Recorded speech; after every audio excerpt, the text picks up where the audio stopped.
नमस्कार। Sai college of teachers training की online classes में आपका स्वागत है।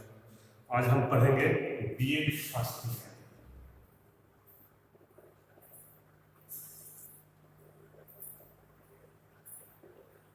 जिसका कि सब्जेक्ट नाम है कॉन्टेम्परेरी इंडिया एंड एजुकेशन और सब्जेक्ट कोड है C2। ये पेपर अभी चल रहा है। इसमें हम फर्स्ट यूनिट पढ़ रहे हैं, भारत में शिक्षा अतीत से वर्तमान तक। तो इसमें भी बौद्धकालीन शिक्षा चल रहा था, बौद्ध शिक्षा हमने पढ़ लिया है।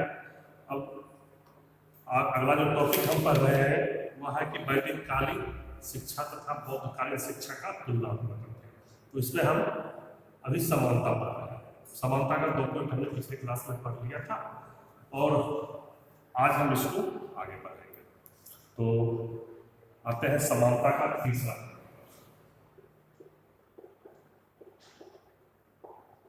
समानता का तीसरा देखिए, जैसा कि आप सभी जानते ही होंगे कि अहिंसा का सिद्धांत वैदिक काल में भी तथा बौद्ध काल दोनों शिक्षा प्रणालियों में एक समान रूप से मौजूद था। और ये अहिंसा के सिद्धांत को बौद्ध शिक्षा ने वैदिक शिक्षा से ग्रहण किया। वैदिक काल में तो ऐसे इसको लिख देते हैं,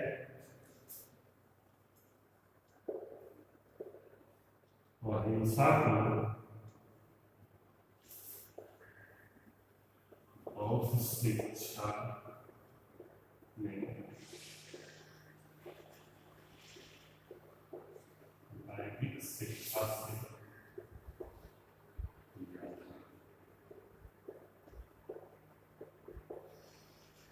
इसके अतिरिक्त वैदिक काल में अहिंसा का इतना पालन किया जाता था कि ब्रह्मचारी यानी वैदिक कालीन छात्र जुती हुई भूमि पर नहीं चल सकते थे। जो भूमि जोती गई है उस पे उसका चलना बाधित था। और इतना ही नहीं, किसी भी प्रकार की जीव हत्या भूलवश हो न जाए, इसीलिए बरसात के मौसम में किसी भी प्रकार का यात्रा पर भी प्रतिबंध लगाया हुआ था। तो इन सारी बातों को बौद्ध शिक्षा ने वैदिक शिक्षा से ला लिया था। क्या अपना लिया था? अहिंसा के सिद्धांत को जुटी हुई भूमि पर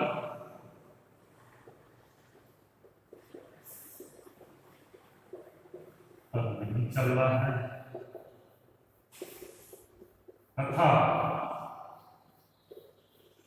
वर्षा काल में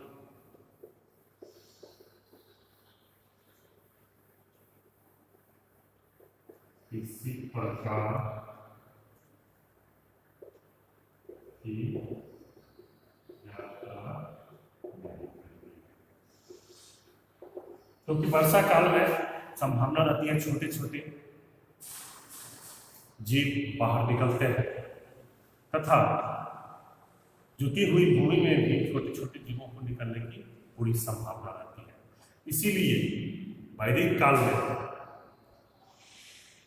वर्षा ऋतु में और जुती हुई भूमि का चलने को मना किया गया था। और इस सिद्धांत को बौद्ध शिक्षा ने भी अपना लिया तथा अहिंसा के धर्म को मान लिया। अब हम आते हैं इसके अगले पॉइंट पर। आइए अब हम आगे बढ़ते हैं। इसका अगला पॉइंट है समानता में कि वैदिक शिक्षा पद्धति में ब्रह्मचारी को अपना घर छोड़ देना पड़ता था। कि आप लोग पढ़े होंगे वैदिक शिक्षा प्रणाली में जो भी शिक्षार्थी होते थे उसके परिवार के लोग गुरु के पास ले जाते थे। उपनयन संस्कार होने के पश्चात उसे आश्रम या गुरुकुल में रह करके ही शिक्षा लेना पड़ता था और उसे वृक्षों के नीचे निवास करना पड़ता था ब्रह्मचारी का। ठीक इसी प्रकार बौद्ध शिक्षा प्रणाली में शिक्षा ग्रहण करने के लिए घर छोड़ देना पड़ता था। पवज्जा संस्कार होने के बाद उसे बौद्ध मठों या बौद्ध विहारों में निवास करना होता था, जहाँ वृक्ष के नीचे भी निवास करना उसमें शामिल था। तो ये दोनों में समानता थी। क्या समानता था? कि ब्रह्मचारी तथा बौद्ध शिक्षा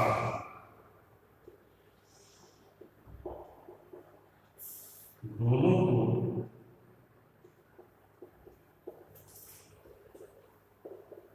शिक्षा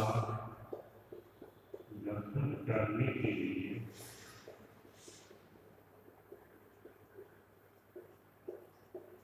अपना गृह त्याग कर आश्रम या मठों में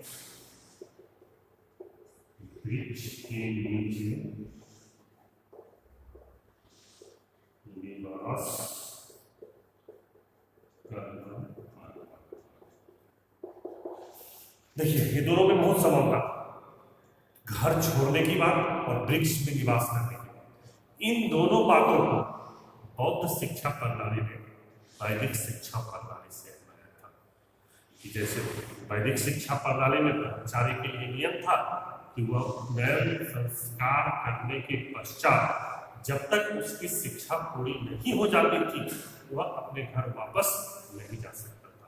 उसी प्रकार बौद्ध शिक्षा प्रणाली में भी बच्चा संस्कार होने के पश्चात जब तक उसकी शिक्षा पूरी नहीं होती थी तब तक वह घर नहीं जा सकता था।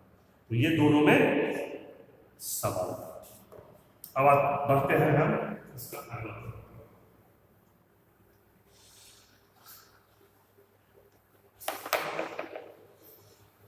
देखिए, बौद्ध शिक्षा प्रणाली हो या वैदिक शिक्षा प्रणाली, दोनों में ही शारीरिक पवित्रता पे ध्यान दिया जाता था। कि शारीरिक पवित्रता का बहुत ही महत्व था। शारीरिक पवित्रता का यह मतलब है कि उसका मन, कर्म और वचन सभी शुद्ध। तो मतलब दोनों शिक्षा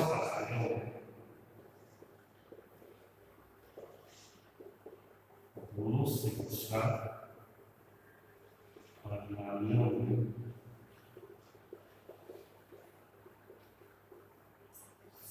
शारीरिक शुद्धता पर बल दिया जाता अर्थात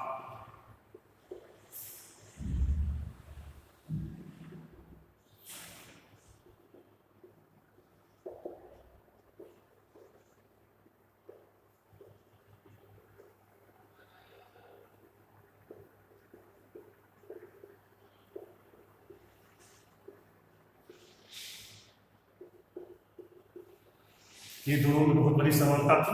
दोनों शिक्षा प्रणालियों में दोनों को शारीरिक शुद्धता पे ध्यान देना है। शारीरिक रूप से सभी को शुद्ध रखता है। इनका मन, कर्म, वचन और तीनों ही भाग बिल्कुल शुद्धता के साथ बिना किसी द्वेष भावना के रहे। ये उसमें समानता थी। अब आता है देखिए, वैदिक शिक्षा प्रणाली और बौद्ध शिक्षा प्रणाली दोनों के छात्रों के लिए उपवास आवश्यक था। और सबसे पहले उपवास की जो व्यवस्था थी वो वैदिक शिक्षा प्रणाली में लाई गई कि प्रत्येक ब्रह्मचारी को सप्ताह में एक दिन उपवास करना आवश्यक है। और इस विधि को बौद्ध शिक्षा प्रणाली में भी अपने शिक्षार्थी के लिए अपनाया। तो यह कह सकते हैं कि दोनों शिक्षा प्रणालियों में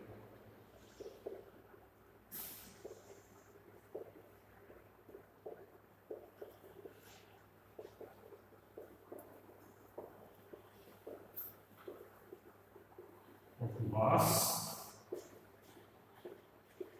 आवश्यक। और ये उपवास की विधि को बौद्ध शिक्षा प्रणाली ने वैदिक शिक्षा प्रणाली से अपनाया। और ये दोनों शिक्षा प्रणाली की एक समानता। अब बढ़ते हैं हम अगला। देखिए वैदिक शिक्षा में जिस प्रकार शिक्षा ग्रहण करने से पूर्व आपने पढ़े होंगे एक संस्कार किया जाता था। आप लोग को शायद याद होगा कि उपनयन संस्कार।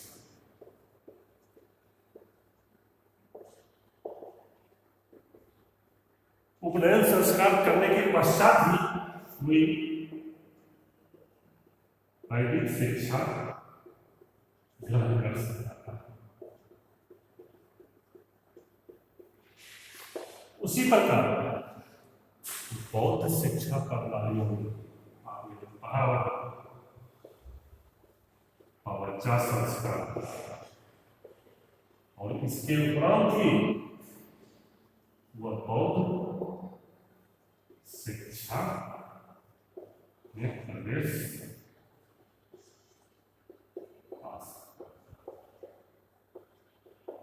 मतलब दोनों के लिए एक संस्कार निर्धारित किया गया था कि यह संस्कार अगर वैदिक शिक्षार्थी है तो उसके लिए वैद संस्कार और यदि वह बौद्ध शिक्षार्थी है तो उसके लिए पावरचा संस्कार अनिवार्य था। और ये दोनों ही शिक्षा प्रणालियों की एक समानता थी, बिना इस संस्कार के उसे शिक्षा नहीं दिया जाता था।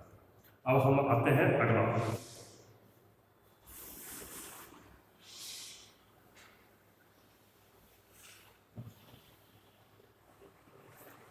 देखिए जैसा कि अपने वैदिक शिक्षा में पढ़ा होगा कि वैदिक शिक्षा में गुरु शिष्य संबंध बहुत ही मजबूत थे। कारण इसका था कि उपनयन संस्कार के पश्चात गुरु छात्र के आध्यात्मिक पिता माने जाते थे और छात्रों को द्विज कहा जाता था। इस गुरु शिष्य परंपरा बौद्ध धर्म ने भी अपनाया, लेकिन यह उतना मजबूत तो नहीं हो सका जितने कि वैदिक काल में गुरु शिष्य परंपरा मजबूत थी।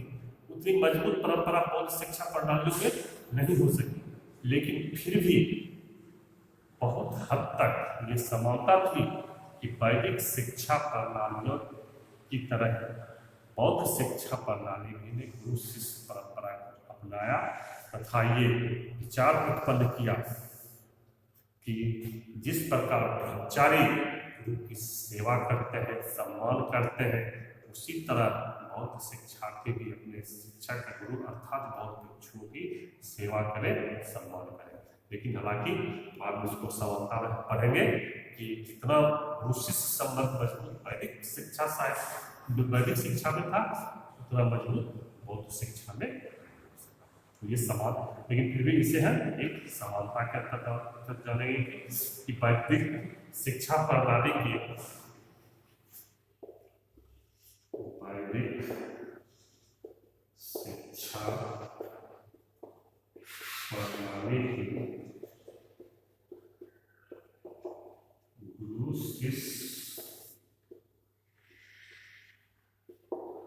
शिष्य संबंध के प्रमुख विचारों को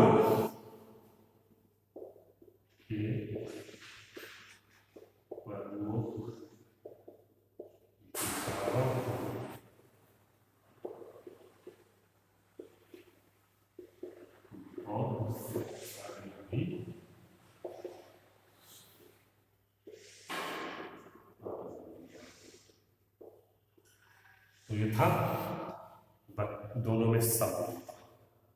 अब समानता समाप्त हो गया है कि हम अभी पढ़ रहे हैं वैदिक कालीन शिक्षा और बौद्धकालीन शिक्षा दोनों का तुलनात्मक अध्ययन, जिसमें कि हमने समानता पढ़ लिए हैं और अब हम पढ़ेंगे दोनों शिक्षा प्रणालियों की और समानता।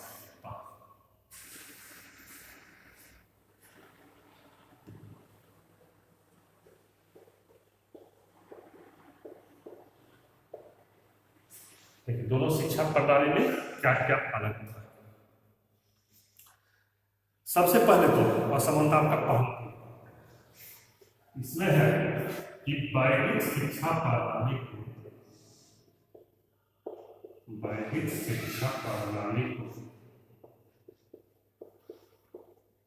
पारिवारिक